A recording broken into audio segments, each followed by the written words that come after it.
Hey there everyone, my name is Preetam. In this quick video, we will be talking about how we can hide this widget icon from taskbar. Maybe you don't like it, maybe it is making your system slow. The reason may be anything, but let's see how we can disable this from our taskbar.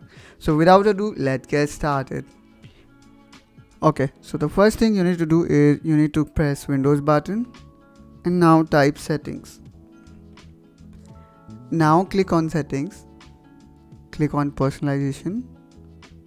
Now here search for taskbar, and here we go, because this particular widget is available in taskbar, so we have option to customize our taskbar. So let's click on it. Here we can see this widget button.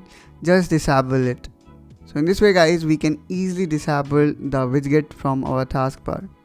In the same way, you can also disable the task view, which is enabled by default. In similar way, we also have this chat functionality by default enabled. You can disable them as well based on your need. So that's all guys from my side in this quick video. I hope you find this video helpful and informational. If yes, then don't forget to like and subscribe to this channel for such content. And I will see you soon in my next video. Till then, take care and bye bye.